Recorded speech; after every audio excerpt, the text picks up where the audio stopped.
Nah, baik Bapak Ibu Saudaraku yang dikasihi Tuhan, hari ini kita akan belajar bersama satu bagian firman Tuhan yang terambil di dalam pertama Korintus pasal 1. Kita akan baca mulai ayat yang ke-18 sampai dengan ayat yang ke-31.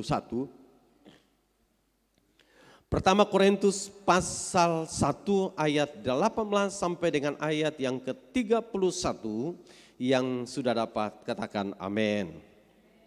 Jangan ikut rame yang belum dapat. Hikmat Allah dan hikmat manusia. Baik. Ayat yang ke-18. Sebab pemberitaan tentang salib memang adalah kebodohan bagi mereka yang akan binasa. Tetapi bagi kita yang diselamatkan, pemberitaan itu adalah kekuatan Allah. Karena ada tertulis, aku akan membinasakan hikmat orang-orang berhikmat dan kearifan orang-orang bijak akan kulenyapkan. Di manakah orang yang berhikmat? Di manakah ahli Taurat? Di manakah pembantah dari dunia ini? Bukankah Allah telah membuat hikmat dunia ini menjadi kebodohan? Oleh karena dunia dalam hikmat Allah tidak mengenal Allah oleh hikmatnya, maka Allah berkenaan menyelamatkan mereka yang percaya oleh kebodohan pemberitaan Injil. Orang-orang Yahudi menghendaki tanda dan orang-orang Yunani mencari hikmat. Tetapi kami memberitakan Kristus yang disalibkan untuk orang-orang Yahudi suatu batu sandungan dan untuk orang-orang bukan Yahudi suatu kebodohan. Tetapi untuk mereka yang dipanggil baik orang Yahudi maupun orang bukan Yahudi, Kristus adalah kekuatan Allah dan hikmat Allah. Sebab yang bodoh dari Allah lebih besar hikmatnya daripada manusia, dan yang lemah dari Allah lebih kuat daripada manusia. Ingat saja saudara-saudara, bagaimana keadaan kamu ketika kamu dipanggil menurut ukuran manusia. Tidak banyak orang yang bijak, tidak banyak orang yang berpengaruh, tidak banyak orang yang terpandang. Tetapi apa yang bodoh bagi dunia dipilih Allah untuk memalukan orang-orang yang berhikmat, dan apa yang lemah bagi dunia dipilih Allah untuk memalukan apa yang kuat, dan apa yang tidak terpandang dan yang hina bagi dunia dipilih Allah, bahkan apa yang tidak berarti dipilih Allah untuk meniadakan apa yang berarti, supaya jangan ada seorang manusia pun memegahkan diri di hadapan Allah. Tetapi oleh Dia kamu berada dalam Kristus Yesus, yang oleh Allah telah menjadi hikmat bagi kita. Ia membenarkan dan menguduskan dan menebus kita. Karena itu, seperti ada tertulis, barang siapa yang bermegah, hendaklah ia bermegah di dalam Tuhan. Amin. Saudara yang dikasihi Tuhan kita Yesus Kristus, hari ini saya ingin bicara bermegah di bawah salib Kristus. Bermegah di bawah salib Kristus. Ketika Bapak Ibu Saudara baca dan perhatikan keseluruhan pasal ini, kalau mungkin saudara perhatikan di mulai ayat 18 sampai kemudian kita baca ayat yang ke-31. Kita temukan ada sebuah perbandingan-perbandingan yang luar biasa yang dicatat oleh Paulus. Tapi kemudian saudara juga coba mundur atau maju ke depan di ayat sebelumnya dari pasal ini. Pasal ini mengurutkan kepada kita apa yang sedang terjadi pada situasi jemaat yang ada di Korintus. Ternyata ketika kita temukan di jemaat Korintus di pasal ini, kita temukan ada kelompok-kelompok, ada grup-grup, ada semacam semacam sel-sel tertentu yang kemudian dipandang oleh Paulus ini tidak sehat. Dipandang oleh Paulus ini tidak wajar.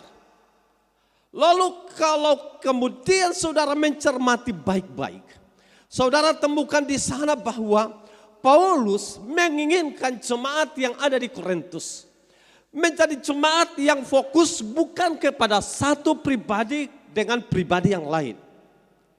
Paulus menghendaki supaya jemaat ini jangan bangga dengan apa yang mereka miliki. Paulus tidak mau supaya jemaat ini jangan seakan-akan membanggakan seseorang dan mengabaikan yang lain. Paulus menghendaki supaya mereka itu erat bersatu, hanya ada satu tujuan, agar supaya kemudian mereka bisa menjadi berkat bagi kemuliaan nama Tuhan. Nah, di tengah situasi yang kemudian saya bisa katakan kemelut yang sedang terjadi di jemaat Korintus, Paulus hadir dengan sebuah pesan menarik karena dalam konteks pasal yang pertama, saya tadi katakan di ayat kemudian dalam ayat yang ke-10 sampai ayat yang ke-17 pasal yang sama, Paulus banyak menyoroti terkait dengan situasi jemaat yang ada di Korintus. Mungkin saya pernah sampaikan buat saudara dan kalau saudara masih ingat, saya sampaikan bahwa tidak ada jemaat yang dibangun dan dilayani oleh Paulus sehebat jemaat yang ada di Korintus. Mereka punya karunia-karunia yang hebat. Mereka punya talenta-talenta yang luar biasa. Karena ya Paulus banyak bicara tentang soal karunia kepada jemaat yang ada di Korintus. Tapi juga ada satu hal di tengah banyaknya karunia-karunia, kelebihan dan potensi mereka. Ternyata di sana ada kepentingan atau rasa egois yang juga cukup luar biasa. Sehingga Paulus menasihati mereka agar supaya mereka semua tetap sehati, erat bersatu, dan kemudian mereka bisa menjadi berkat bagi bangsa-bangsa. Sekarang pada ayat yang ke-18 sampai dengan ayat yang ke-31, saya mengamati sesuatu yang luar biasa jauh maksudnya. Karena pada ayat 18 sampai dengan ayat yang ke-31, Paulus membuat sebuah pernyataan atau pernyataan yang terkait dengan salib. Paulus bicara tentang penderitaan Kristus. Dan ketika kita mencermati di ayat yang ke-18 sampai dengan ayat yang ke-31, saya temukan berbagai perbandingan yang luar biasa. Karena Paulus dia katakan, nanti saudara akan pelajari satu-satu saja. Tapi saya mengatakan begini bahwa Paulus sedang ingin menyampaikan kepada jemaat yang ada di Korintus, baik orang Yahudi maupun orang non-Yahudi, atau Yahudi dan orang Yunani biasanya, dikatakan bahwa bagi orang-orang Yahudi, orang-orang Yunani yang tidak percaya, dia mengatakan bahwa salib adalah kebodohan. Bagi mereka salib adalah batu sandungan. Bagi mereka salib adalah tanda lemahnya. Bagi mereka salib tanda orang yang tidak beruntung. Dan bagi mereka salib adalah orang-orang sial. Dan kalau Bapak Ibu Saudara perhatikan, Paulus mencatat itu. Dan catatan ini menarik karena ketika saudara perhatikan pada ayat yang ke-22 maksud saya, Paulus katakan orang-orang Yahudi menghendaki tanda dan orang-orang Yunani mencari hikmat. Kita tahu dua bagian ini, Yunani dan Yahudi. Kenapa orang-orang Yahudi menghendaki tanda? Banyak versi Alkitab yang mencatat terkait pernyataan ini. Pada waktu perjamuan di Kana, banyak orang, Alkitab katakan dalam pesta itu kehabisan anggur. Dan Ibu Yesus mendesak supaya Yesus melakukan sesuatu. Tapi kemudian terjadilah sebuah tanda yang hebat, ada mujizat. Terjadi pelipat gandaan yang luar biasa terkait dengan ketika kehabisan anggur. Dan ternyata anggur yang dibelahkan yang sudah habis ternyata berlipat-lipat kali ganda. lalu justru kualitasnya lebih baik dari anggur yang dihidangkan sebelumnya. Sehingga kemudian ada protes-protes yang muncul dalam sebuah tradisi yang dikatakan bahwa biasanya anggur yang manis dulu dipersembahkan, disodorkan, baru yang kurang. Karena saya tidak mengerti maksud ini dengan tradisi itu. Tapi kalaukah kemudian biasanya bagi para peminum mereka akan mengatakan anggur ini atau katakanlah sopi ini luar biasa. Dan biasanya saya dengar cerita-cerita ada sopi yang bagus, ada sopi yang bagus. Kalau kita bicara ke sana ya.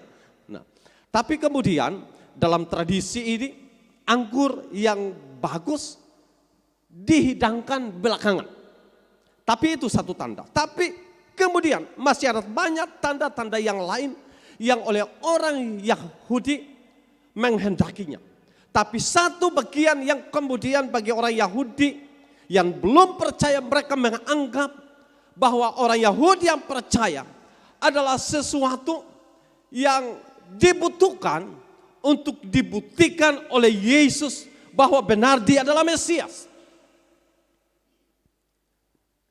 Karena bagi orang Yahudi, kehadiran Yesus bukan kehadiran yang kemudian datang menjadi rakyat jelata. Dia datang kemudian dia harus mati. Dia datang kemudian dia harus menderita. Dia datang kemudian dia disalibkan. Bukan itu harapan mereka bagi orang Yahudi. Karena orang Yahudi menghendaki Kristus itu secara politik. Dan mereka menginginkan supaya Kristus atau Mesias yang datang itu menjadi seorang yang dikatakan punya pengaruh, punya kuasa, punya otoritas di atas pemerintah Romawi. Dan ternyata fakta itu berbalik 180 derajat dari apa yang diharapkan oleh orang Yahudi. Mereka menghendaki agar Mesias yang disebut sebagai Yesus Kristus itu, dia tidak menderita, dia tidak disalibkan. Tapi mereka mengharapkan Mesias itu mampu memerintah Romawi. Dan bukan sebaliknya pemerintah Romawi menganiaya Yesus. Itulah yang kemudian bagi orang Yahudi, Yesus bukan Mesias yang dinantikan. Dan sampai hari ini, bagi sebagian orang Yahudi yang sudah percaya, sebagian belum. Yang belum, mereka masih mengharapkan Mesias akan datang kembali. Sehingga Paulus kemudian, dia mengutip orang Yahudi menghendaki tanda secara politik maksudnya. Dan bagi orang yang sudah percaya, Paulus kemudian menyindir orang-orang Yahudi yang belum percaya dengan membuat sebuah pernyataan dalam ayat yang ke-22. Kemudian di dalam ayat yang ke-23, 24 menjelaskan kepada kita. Saya kalau kembali baca begini. Ayat yang ke-23, tetapi kami memberitakan Kristus yang disalibkan untuk orang-orang Yahudi suatu batu sandungan. Kenapa batu sandungan? Karena mereka mengharapkan seorang Mesias yang akan datang sebagai seorang yang punya kuasa yang hebat, yang tidak mati, tidak menderita. Tetapi mereka mengharapkan seorang yang luar biasa. Sekarang seorang yang menamakan diri Mesias harus datang dan menderita. Dan itu seakan-akan mengganggu konsentrasi mereka untuk menantikan seorang Mesias. Dan tentu bagi mereka itu sebuah batu sandungan. Dan Paulus mengatakan bagi orang-orang bukan Yahudi suatu kebodohan. Tentu kita akan mengatakan begini. Yunani terkenal dengan ilmu pengetahuan. Mereka terkenal dengan banyak sekali para ahli-ahli filsafat. Di dalam dunia pendidikan kita banyak temukan, kalau kita ingat Yunani, kita ingat tentang mereka adalah ahli-ahli filsafat. Dan karena mereka memiliki pengetahuan yang baik, mereka menganggap bagi pengikut Mesias yang mati, mereka tidak gunakan logika. Mereka menganggap, justru orang Yunani menganggap pengikut Kristus itu adalah orang-orang bodoh. Pengikut Kristus adalah orang-orang yang tidak beruntung. Paulus menyampaikan ini karena Paulus ingat, kalau saya coba cermati, dia menyampaikan itu kepada jemaat yang ada di Korintus.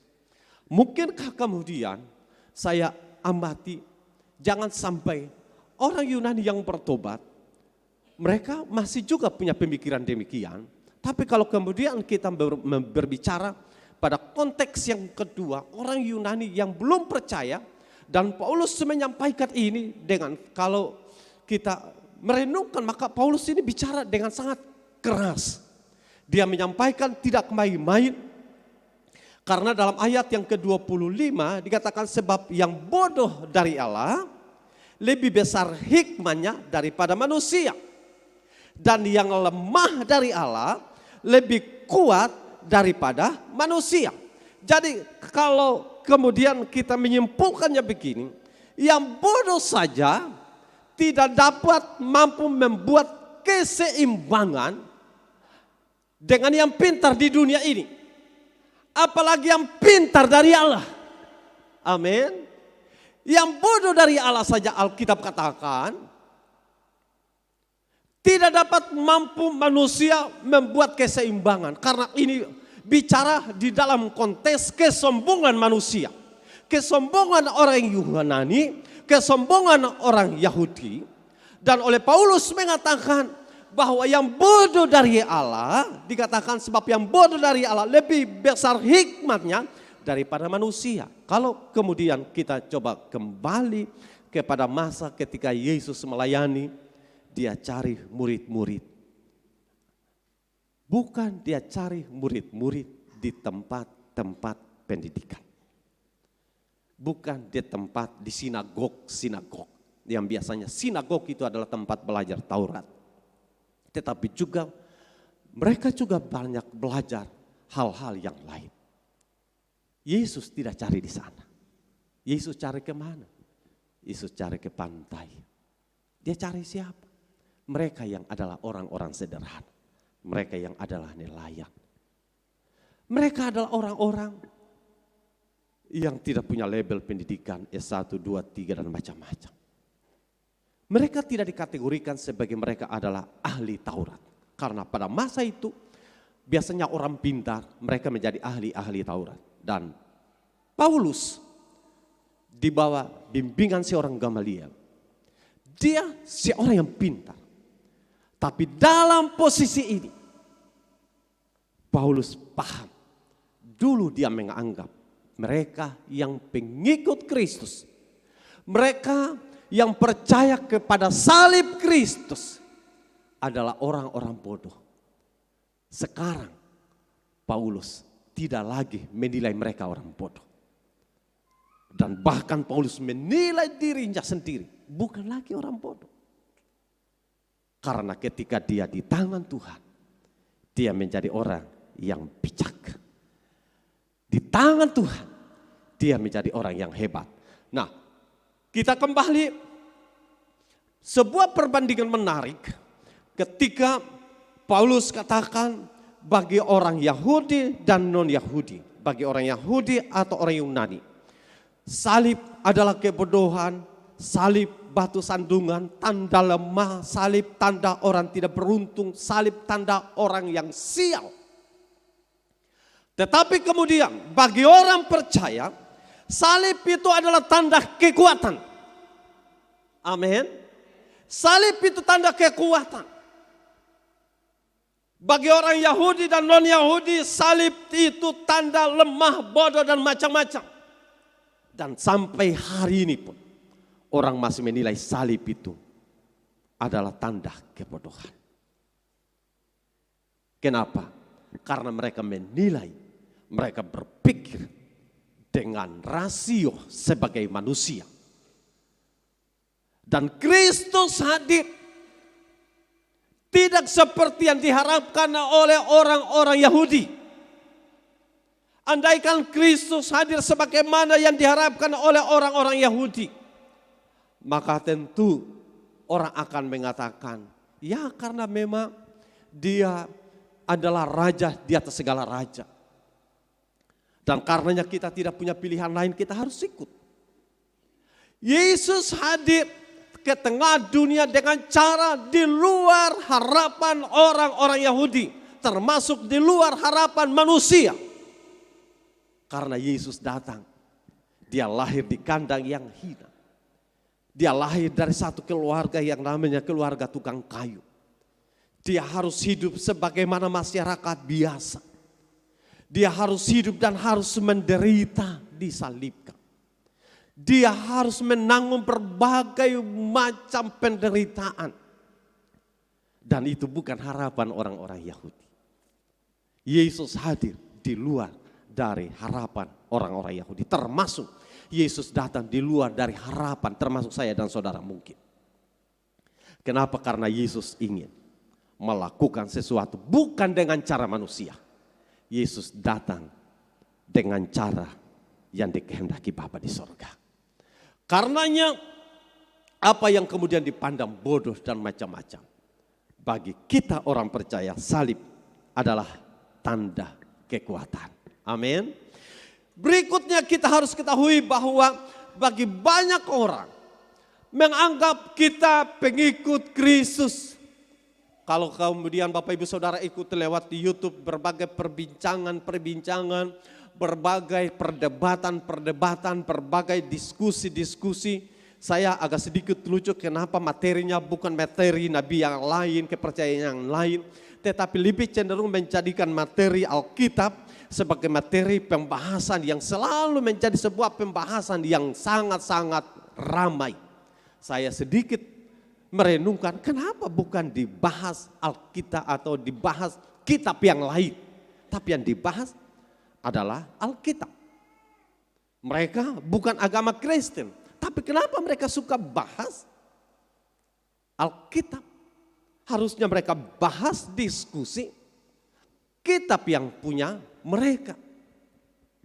Karena mereka, saya tentu menyampaikan bahwa karena mereka saya percaya haus.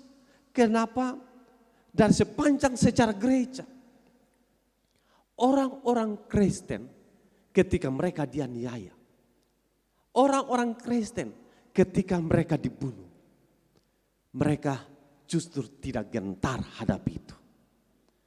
Dan banyak tokoh-tokoh Alkitab. Bahkan sepanjang sejarah gereja kita ikuti. Kita ada hari ini karena ada banyak tokoh-tokoh gereja yang telah ikut terlibat mencurahkan darahnya bagi keselamatan. Banyak orang dibunuh, bahkan banyak misionari dibunuh, banyak hamba Tuhan dibunuh, banyak anak Tuhan juga dibunuh, bahkan dipenjarakan. Agar supaya Injil kebenaran Allah diberitakan sampai ke ujung bumi. Dan itu terjadi karena kekuatan Allah. Kalau bukan kekuatan Allah, saya dan saudara tidak bisa ada hari ini. Kita juga harus mengakui dan mengatakan bahwa salib bagi kebanyakan orang itu tanda maut. Salib bagi orang percaya tanda keselamatan. Kalau Kristus datang dan dilahirkan, dan tanpa ada kematian. Juga kalau Kristus datang hanya pada batas kelahiran, kematian tanpa kebangkitan, maka juga tidak lengkap fase misi Kristus. Kristus datang ke tengah dunia ini, dia lahir, tapi dia mati, dia bangkit, naik ke surga. Dan itu menjelaskan kepada kita salib itu adalah tanda keselamatan. Salib adalah tanda orang bijak dan berhikmat.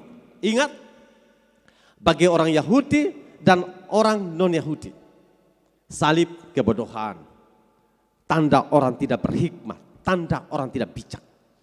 Tapi bagi Paulus mengatakan, Bagi saya dan saudara hari ini, kita harus katakan kepada diri ini, salib adalah tanda orang yang bijak dan bijaksana. Atau katakanlah, bagi mereka yang mengikut Kristus, memandang salib itu tanda orang bijaksana atau pintar. Karena keselamatan tidak bisa ditemukan, diperoleh dari ini. Salib tidak bisa ditemukan lalu kemudian diselamatkan, atau keselamatan tidak kita peroleh dari karena banyaknya pengetahuan. Tapi saya bisa mengatakan begini, salib yang olehnya kita menjadikan sebagai gambaran karya Kristus, dan orang yang percaya kepada karya Kristus itu membuat kita yang percaya menjadi lebih bijak. Dan setiap orang yang percaya kepada Kristus, dia adalah orang bijak. Amin. Jadi jangan pernah saudara katakan kepada orang yang adalah pengikut Kristus, dia bodoh. Karena setiap orang yang percaya kepada Kristus, dia adalah orang bijak. Amin. Yang bodoh adalah mereka yang tidak percaya Kristus. Jadi mau titel apapun itu, dia yang tidak percaya Kristus, dia bodoh. Karena Alkitab katakan, yang bodoh dari Allah saja tidak dapat mampu manusia yang pintar dengan titel 1, 2, 3 S-nya tidak dapat mampu menaklukkan. Contoh saja, murid-murid Yesus, kita bicara tentang Petrus, seorang yang kerjanya hanya sebagai nelayan. Tetapi dia dapat mampu berbicara dan berkhotbah. Dan Alkitab menjelaskan kepada kita perbuatan hebat terjadi lewat seorang yang namanya Petrus. Dia bukan orang yang pintar, yang punya pendidikan maksudnya. Tapi dia dapat mampu mempermalukan orang-orang yang dianggap bijak menurut dunia ini. Jadi saya kembali menegaskan bahwa orang yang pintar adalah orang yang percaya kepada Kristus. Katakan kiri kanan, kamu orang pintar. Katakan juga kamu orang bijak, saudara. Lalu kemudian saudara katakan, lalu mereka yang tidak percaya itu bagaimana? Kalau kita bicara dalam konteks Alkitab, orang yang tidak percaya, mereka orang bodoh sebenarnya. Karena mereka tidak dapat mampu mengerti hal-hal yang secara ilahi. Mereka hanya mengerti hal-hal yang lahiriah. Dan hal-hal yang ilahi hanya dimengerti orang-orang yang ilahi. Karena hal-hal rohani hanya dapat mampu dinilai, dimengerti oleh orang-orang yang rohani. Orang-orang yang duniawi tidak dapat mampu mengerti hal-hal yang rohani. Karena orang-orang duniawi hanya mengerti hal yang duniawi. Tapi orang-orang yang ilahi mampu mengerti yang ilahi, tetapi juga mampu mengerti yang duniawi, saudara. Karenanya ketika manusia pertama jatuh ke dalam dosa, mereka akhirnya punya pengertian, mampu mengerti yang kekal, tapi juga mampu mengerti yang tidak kekal. Karenanya Tuhan perintahkan Adam dan Hawa keluar dari Taman Eden, karena mereka sudah mengerti yang ilahi dan yang tidak ilahi. Nah sama kalau kemudian saya mengatakan begini, kita hari ini bisa mengerti hal-hal yang rohani. Dan orang yang tidak rohani, mereka tidak mengerti hal yang rohani. Yang kedua, orang-orang yang rohani mengerti yang rohani, tapi juga mengerti yang duniawi. Orang duniawi tidak mengerti hal-hal yang rohani. Karenanya ketika kita bicara tentang hal-hal yang perkara-perkara yang ilahi, mereka kadang-kala heran-heran dengan itu. Karena mereka benar tidak mengerti. Nikodemus seorang yang hebat, tetapi ketika bicara tentang soal kelahiran kembali, Nikodemus bingung. Maksudnya kita yang sudah dewasa harus masuk kembali ke dalam rahim ibu, kemudian dilahirkan. Karena dimengerti secara lahiriah. Dan itu hanya dimaknai dan dipahami oleh orang-orang yang rohani. Amin. Yang terakhir yang ingin saya sampaikan, kalau kemudian bagi orang Yahudi, non-Yahudi, salib tanda orang tidak beruntung, tanda orang sial. Bagi kita yang percaya, orang-orang yang percaya, salib tanda keberuntungan. Sekali lagi, salib tanda keberuntungan. Karena salib Kristus mengerjakan penebusan sejati. Dan kita bersyukur karena dengan salib kita boleh ada sampai hari ini. Saya undang saudara pelayan maju ke altar ini. Tapi saya ingin menyampaikan bahwa salib membuat kita menjadi orang yang berharga. Salib membuat kita menjadi orang-orang yang bermakna. Salib membuat kita menjadi orang-orang yang berfaedah. Salib membuat kita menjadi orang-orang yang kemudian mengenal diri kita yang dulu bukan siapa-siapa, sebagaimana Paulus katakan kepada jemaat yang ada di Korintus. Kalian dulu bukan orang terpandang, kalian dulu bukan orang-orang yang terpelajar, kalian dulu bukan orang-orang yang ini itu dan macam-macam. Termasuk saya dan saudara hari ini pun kita ingat untuk mengatakan kita dulu bukan orang-orang yang dipanggil. Kita dulu bukan orang-orang yang diselamatkan. Kita dulu bukan orang-orang yang menikmati hadirat Tuhan. Kita dulu bukan orang-orang yang pintar memuji Tuhan. Kita dulu bukan orang-orang yang tahu berdoa. Kita dulu bukan orang-orang yang bisa datang beribadah. Kita dulu bukan orang-orang yang kemudian bisa dapat menangis hancur di hadapan Tuhan. Kita dulu bukan orang-orang yang bisa dapat suka berbagi kepada orang lain. Kita dulu bukan orang-orang yang bisa senyum dengan mudah kepada orang lain. Kita dulu mungkin sama dengan orang-orang yang lain yang kemudian suka benci orang lain ketika orang lain sukses. Dan kita tertawa ketika orang lain gagal. Hari ini kita membalik semuanya itu. Ketika orang gagal kita menangis. Ketika orang susah kita menangis. Ketika orang yang kemudian merasa membutuhkan pertolongan, tangan ini dengan mudah terulur. Dan hati ini membuka untuk kemudian dengan sukacita menolong orang yang membutuhkannya. Karena apa? Karena karya salib Kristus.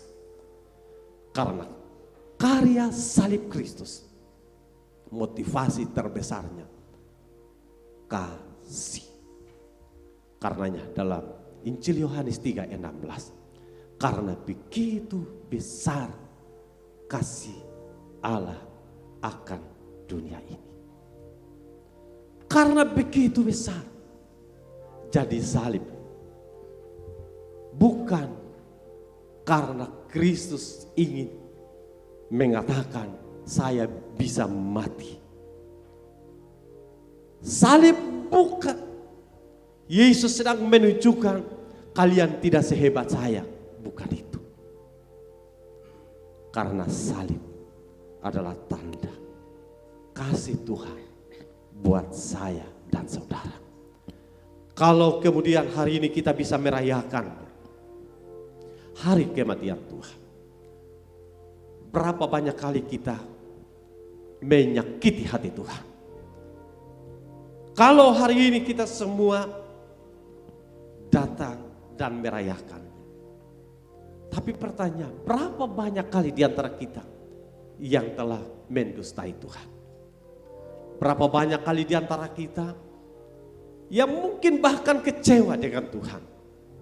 Bahkan berapa banyak kali di antara kita di mana iblis membelenggu saya dan saudara karena kita tidak mengerti dengan baik tentang karya Kristus. Hari ini saya mau beritahu begini. Kebanyakan mungkin kita mengatakan bahwa salib itu membebaskan kita. Tapi kadang kita masih ada dalam belenggu. Dan belenggu yang dibangun oleh setan kadang membuat kita tidak bisa bebas datang di hadapan Tuhan. Tidak bisa bebas memuji Tuhan. Tidak bisa bebas untuk menghampiri Tuhan. Dan saudara harus mengatakan, salib Kristus mampu membebaskan saya. Dan Kiranya Tuhan akan menolong kita semua. Sehingga oleh perayaan kematian Kristus hari ini mengajarkan kepada kita, saya bangga memiliki Kristus. Karena bagi orang Yahudi, bagi orang Yunani, kebodohan. Dan tentu bukan kebanggaan. Tapi saya dan saudara harus mengatakan, saya bangga dan saya bermegah di bawah salib Kristus. Karena salib Kristus membuat saya menjadi bijak. Salib Kristus membuat saya menjadi pribadi yang beruntung. Salib Kristus membuat saya menjadi orang yang bijak. Salib Kristus membuat saya bisa diselamatkan. Tuhan Yesus memberkati kita semua. Haleluya.